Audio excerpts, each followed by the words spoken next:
Welcome home. I'm Dr. Thema, a minister, licensed psychologist, and sacred artist, and this is Homecoming, a podcast to facilitate your journey home to yourself.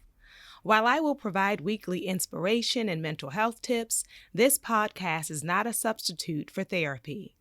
I'm so excited you're on the journey. If you want to request specific topics or share your progress, email me at homecomingpodcast@gmail.com. Also, after you listen, be sure to like, subscribe, and share. Let's begin. During our first season, I had you all write vows to yourself and to email them to me to share. But now that we're starting our second season, I am asking for your poetry, for you to write a poem about your homecoming, about what it means to be at home within yourself. And for this, our first episode of season 2, I have an excerpt from a poem called Be As You from a dear friend of mine, Iyoka, Iyeoka. She is an incredible Nigerian American spoken word artist and vocalist, and I encourage you to check her out. Here is a piece from Iyoka, Be As You. Come and go as you, the you only God and you know best. Be true to yourself. Come and go as you today. Keep steadfast, never change. I give voice to poems of praise. I know where I am. I am not in exile. I am joyful invitations, remembering. Feel big moves and small blessings, unconditional, thoughtful. They tell us to come and go as we please. Can you run a bath and inhale eucalyptus leaves? I will leave for you in lavender dreams, wrapped in silk and cotton and brown skin. Good morning. Only you can hear the response. When delivery is complete and message is received, I know you are in my heart. I am your mountain breeze. You're solid as a rock. Your child, your mother, your father, your best friend, your sister, your brother, spiritual eyes locked. I am a capsule, a time machine. I am always here living in sacred spaces. Is this a reflection I see before me? Knock, knock. Who's there? Me, you. Thank you so much, Iyoka, for sharing this piece with us as we're on the homecoming journey. And I look forward to reading you all's work if you send it to me at homecomingpodcast@gmail.com. On today, our focus is coping and managing when you are not at home, living at home. Coping and managing when your physical home is not your emotional home. I received a number of requests for this topic, especially from young adults that were still living at home and dealing with managing relationships and communications with people who are difficult or people who are unsupportive or people that are stuck in their own dysfunction and unhealed wounds that then bleed on you. And so at times we are living in places where we are not at home. And this can be for financial reasons, for cultural reasons, for gender reasons, or because of our history with that person or our personal experience as individuals that have led us to this place. But whatever the reason or the route, the path, the journey that got you to this place where you are living in a space that does not feel like home, I want you to know that I see you, that we see each other, that you are not in that space alone or without support. but that there is a community of people who are on this journey trying to both find our way home internally, psychologically, but also socially and relationally. And even for our listeners who have tuned in today, who may live by themselves or who may live in a peaceful, affirming, positive environment, this episode can still be helpful for you as you navigate relationships with difficult or challenging people outside of your home. Although I will focus the discussion and the tips based on those who are living in those environments. And for some of you, it has been like that throughout your history with this person or these people. And for others, things may have taken a turn for the worse, where it was not always like this, but here you are now. A part of that can be based in personality, a part of it can be related to unaddressed mental health issues, and all of these things can be multiplied or complicated by the realities of COVID 19, where we are spending so much more time in our homes. And so it can really magnify issues that were already present, but previously there was some relief or some space as a result of more engagement outside of the home. And so I want to start with acknowledgement that in order for you to come home to yourself in an environment that does not feel like home, it is going to be so important to truly recognize, acknowledge the impact of where you are. The reality is, many times we do not connect the dots. So while we see that the home environment is not optimal or not what we would have chosen, or not even what we want to choose now, we don't always make the connection between that and our mental health issues and challenges. And so to give yourself grace and compassion to identify with what you are feeling in that space is an important part of your reconnection with yourself.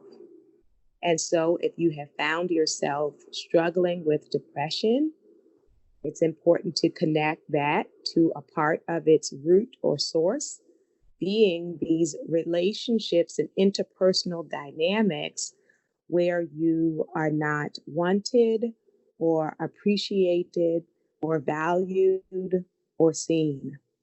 If you are in a place where you are neglected, rejected, constantly criticized, undermined, devalued, even humiliated, then that is going to have an impact on your mental health.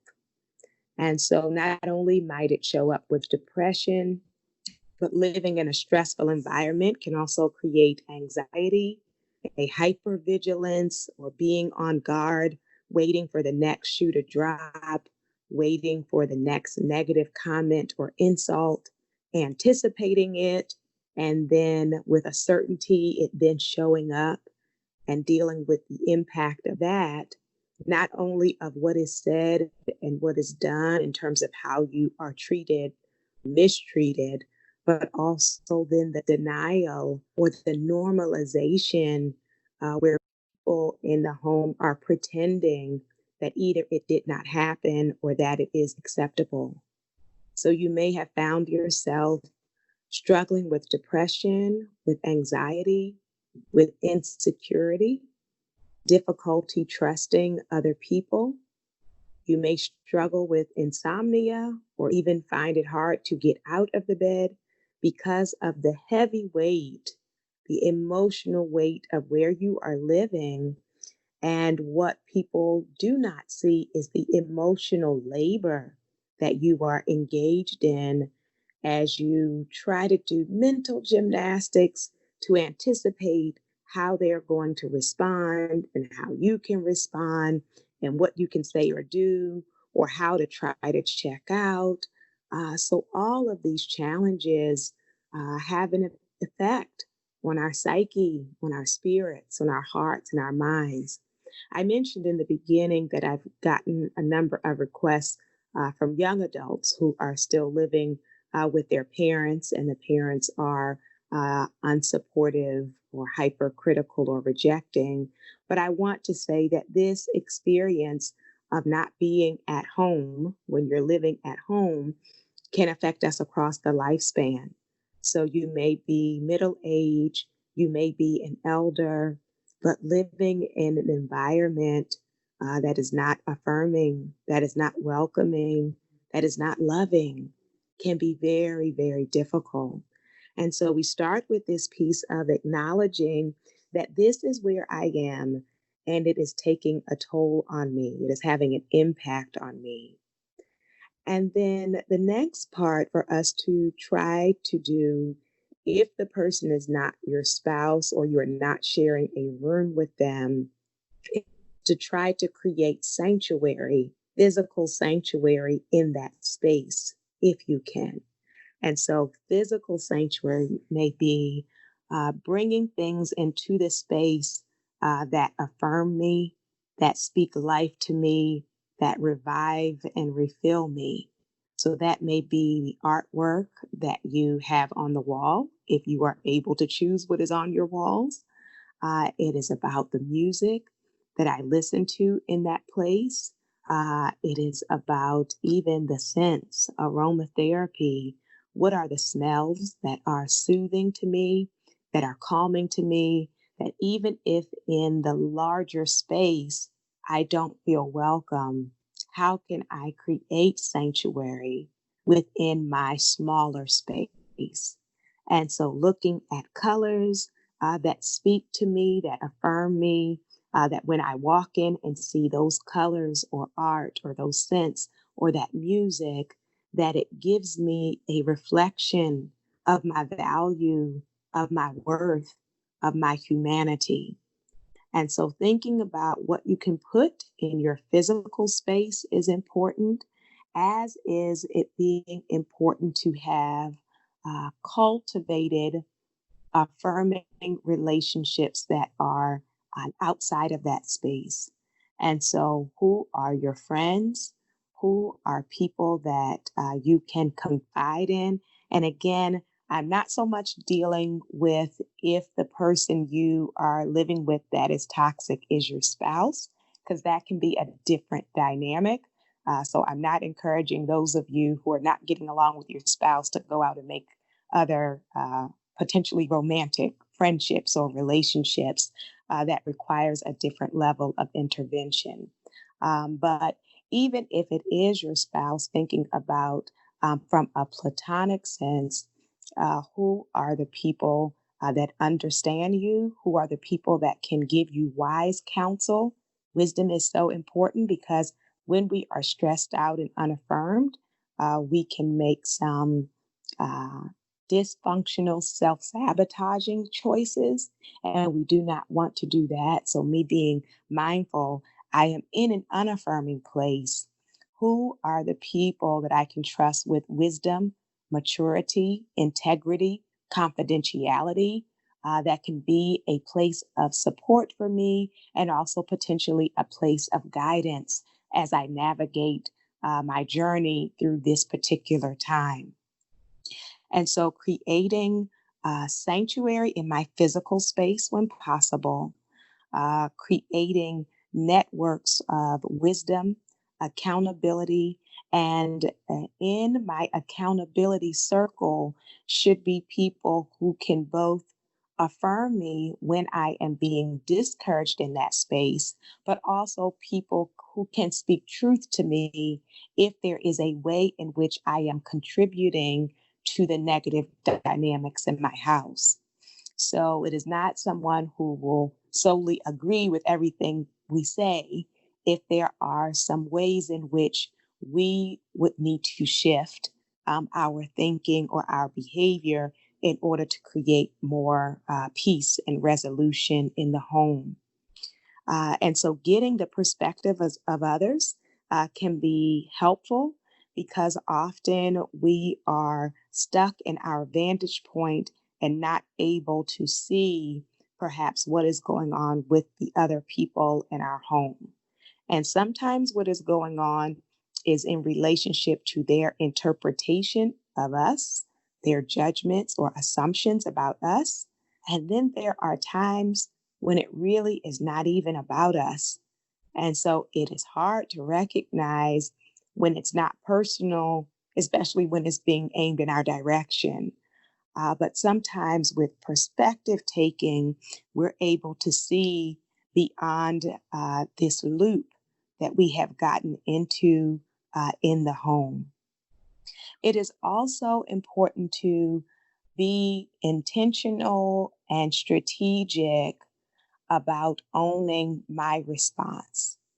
So, other people in this house may create a culture and a norm where we yell at each other, blast each other, curse each other out, throw things, all of this behavior.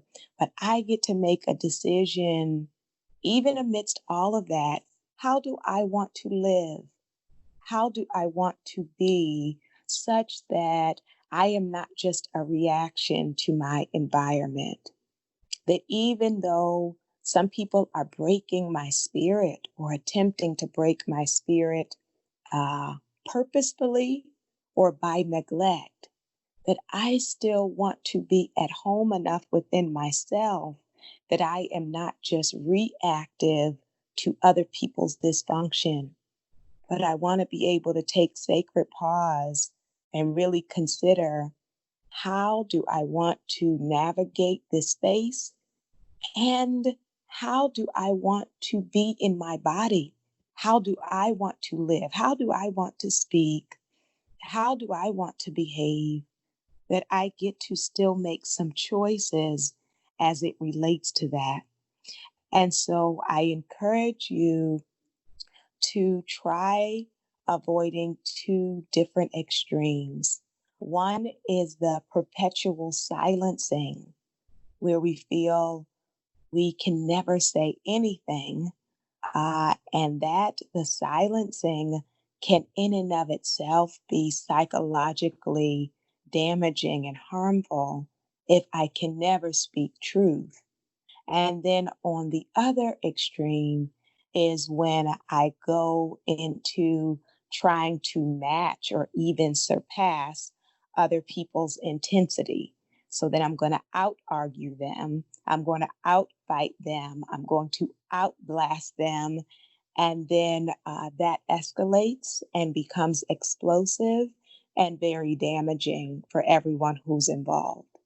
And so to be at home within myself is to nourish and nurture myself despite the voices and actions of the people around me. That some of them would like me to not believe in me.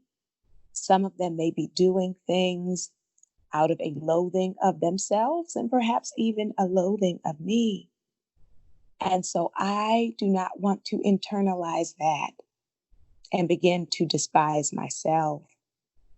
I do not want to internalize that and become a prisoner to shame. And so, even as I live in an environment that does not affirm my gifts, my calling, my beauty, my worth, my intelligence, that I seek for my internal world to not be a reflection of this current external reality. And so I do not agree with the statements and behaviors that are aimed at dehumanizing me. I do not agree with those, not only in word, but in thought, in feeling and behavior, that I, in fact, affirm who I am. And I fight for that, right? When I say fight for it, I mean psychologically, it is a battle to love and affirm yourself in an environment that is not loving or affirming. And so continuing to have respect for myself, even when others disrespect me, that I love and nourish myself, even when others neglect me, pretend I am not there, or devalue my opinions or my needs, that I do not devalue my own needs, my own feelings, my own voice. And so, in these places, when you are living with difficult people, one of the important strategies is recognizing who and what you're dealing with. And what I mean by that is to help us to stop being surprised or shocked when people act like who they are. Dr. Maya Angelou said, believe people the first time when they show you who you are, who they are. Believe people the first time when they show you who they are. And what that means is the mistreatment is bad enough, but it becomes multiplied when each time I'm shocked that people do what they have consistently been doing over the course of your life or over the course of the relationship. And so I do not make it my project or responsibility to make people see it my way. I do not make my life's goal and purpose and project the emotional labor of needing to convince people of my value or my worth. That if they need to be convinced, they do not see me anyway. And me engaging in trying to convince them buys into the idea that I have something to prove and that my humanity is provable. And so I want us to consider, what are the things that you already know about the people that you are living with? And what are the things you already know about yourself? Because awareness, authentic awareness, will bring about an internal shift that empowers me to navigate my external world. It is also going to be important that if you desire to communicate with the person, that you are direct and respectful in your communication and also intentional about the level of psychological access I give people to my thought realm. What does that mean? I may have to live here, but I get some decision. I have some agency in how much of my thought life I let you in on and how much I engage and the level of engagement that I have, even with people with whom I live.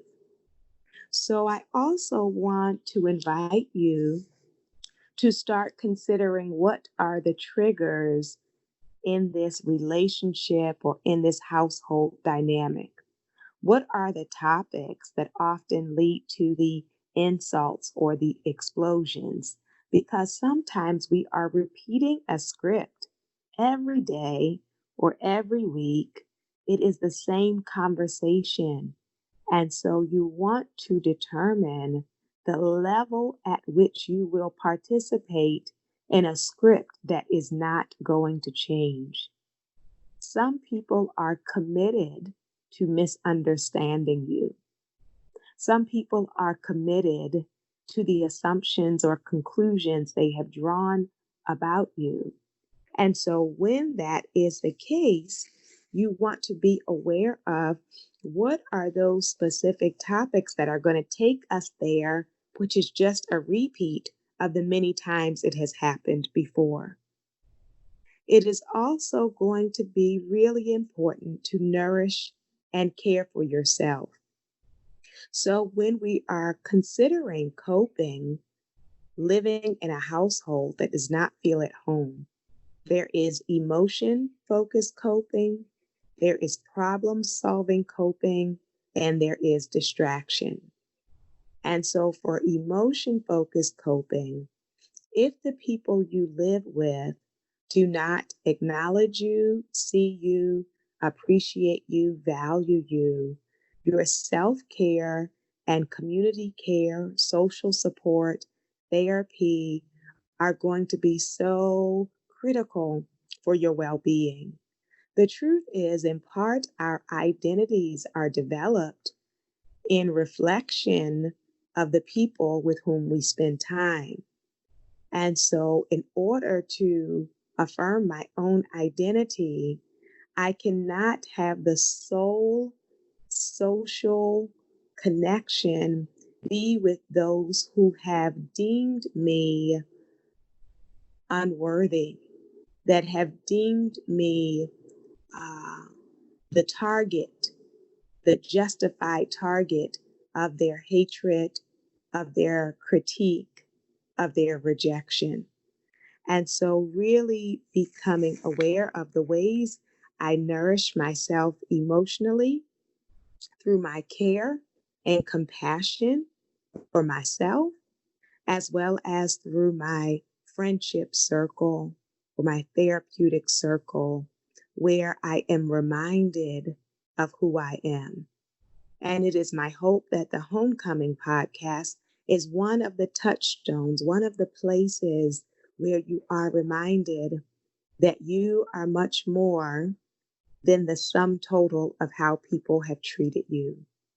You are so much more than the ways in which you may have been discarded, ridiculed, rejected, humiliated, vilified, ostracized, and abandoned, even by those who continue to live in your home. And so we engage in active participation in addressing our emotional well being and even giving space for our tears and our anger. That in fact, it is grief worthy to be mistreated by those who you thought or hoped would care for you or love you.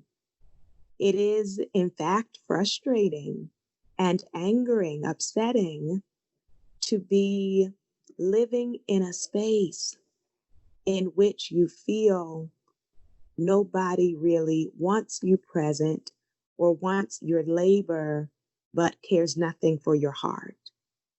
So I want you to know a part of your emotional well-being is giving yourself space to feel what you feel, even if you do not believe it is safe or possible to express it to the people you live with.